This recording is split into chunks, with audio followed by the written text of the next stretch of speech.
D'abord, il faut noter que c'est pas du jamais vu. Ce n'est pas la première fois aussi que nous constatons la fuite de documents de l'administration avec l'éclosion de nouvelles technologies d'information, notamment les téléphones mobiles. C'est tout à fait regrettable. Et sur instruction de l'honorable président, le bureau est en train de prendre des mesures sérieuses pour voir comment endiguer ce fléau qui n'est pas normal là où l'on traite des affaires de l'État. Donc il est bien évidemment entendu que des sanctions vont s'en suivre lorsque deux personnes qui s'y sont livrées seront identifiées. En ce qui concerne l'ordre des missions, moi ici à l'Assemblée, le règlement intérieur m'a dévolu des missions qui sont claires, entre autres les relations extérieures, c'est que l'on a pris l'habitude de qualifier de diplomatie parlementaire. C'est une activité intense qui demande, selon les archives que j'ai trouvées ici, que de plus en plus les députés voyagent dans des différents forums et rencontrent d'autres élus d'autres pays. C'est répétitif en fait, c'est au moins chaque semaine qu'il y a une mission de l'extérieur ici.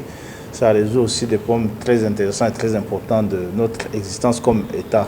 Mais ici, il convient de noter que nous, en arrivant aux fonctions, comme membres du bureau de l'Assemblée nationale, nous avons trouvé cette mission déjà activée.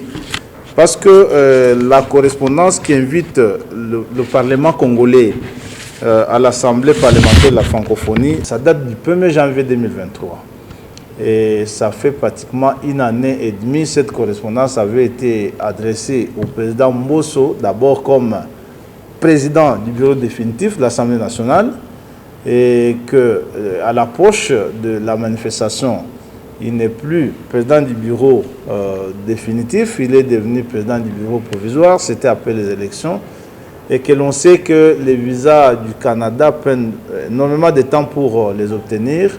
Il a dû, comme président du bureau provisoire, organiser ce voyage et que les ordres de mission avaient été signés pour presque l'ensemble de la délégation qui devait partir.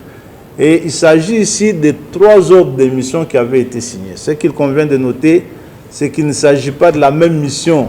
C'est plusieurs forums qui vont se tenir sur 12 jours au total.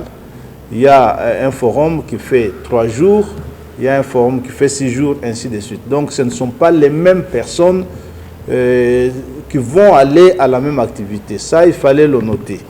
D'ailleurs, vous allez comprendre que le président Mbosso lui-même avait pris soin d'éclater cette mission en 3 ordres de mission. Il y a un ici avec 8 personnes. Il y a un autre ici avec 4 personnes.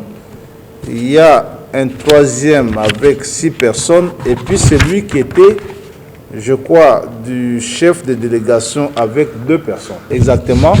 Qui devrait aller dans cette mission. C'est une triple mission, ce n'est pas la même mission. Lorsque nous arrivons, nous avons pensé que les autres missions étaient déjà signées. Ceux qui doivent partir avaient déjà leur visa. Ce n'est pas nous, en fait, ce n'est pas notre bureau qui organise ça. Tous les députés qui doivent partir avaient déjà leur visa.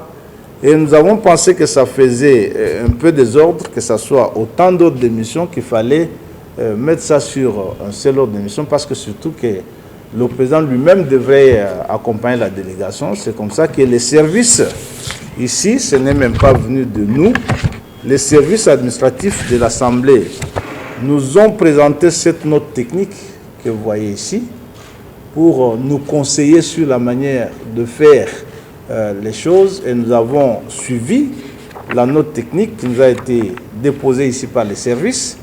Et nous avons pu recentrer les autres missions sur un seul qui a été proposé d'ailleurs comme projet par les services.